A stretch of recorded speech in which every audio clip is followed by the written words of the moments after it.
जानेवारीमध्ये ब्रह्मगिरी ट्रेक करायचा प्लॅन करत आहात तर हा व्हिडिओ शेवटपर्यंत नक्की बघा, कारण ट्रेक करत असताना आम्हाला असा अनुभव आला जो प्रत्येक ट्रेकरला माहिती असायला हवा.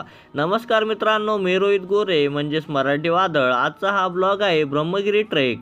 जानेवारी महिन्यात माझा अनुभव हा ट्रेकसाठी खूप सुंदर आहे, पण काही गोष्टी माहिती नसतील तर अडचण येऊ शकते. ब्रह्मगिरी ट्रेक हा वेस्टर्न घाटमध्ये आहे. जानेवारीमध्ये इथलं हवामान खूप सुंदर असतं, थोडं थंड थोडे धुके, म्हणून या महिन्यात इथे खूप गर्दी असते. म्हणूनच या महिन्यात इथे खूप गर्दी असते आणि बरेच वयस्कर लोक सुद्धा इथे ट्रेक करायला येतात. आम्ही ट्रेक करत असताना वाटेतच आम्हाला माकडांचा ग्रुप दिसला. ते फक्त बसलेले नव्हते, ते लोकांच्या पिशव्या खेचत होते, खाण्यासाठी वस्तू हल्ला करत होते. विशेष वयस्कर माणसांना चालत असताना खूप त्रास होत होता. काही लोक घाबरले, काही लोकांच्या हातातली पिशवी खाली पडली. ट्रेक करत असताना असा अनुभव येईल याची आम्हाला कल्पनाच नव्हती.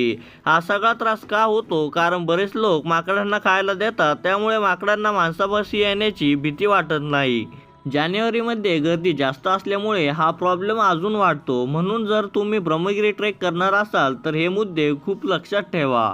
पहिला, माकडांना कधीच जास्त खायला देऊ नका. दुसरा, खाण्याचं सगळं सामान बॅगमध्ये नीट बंद ठेवा.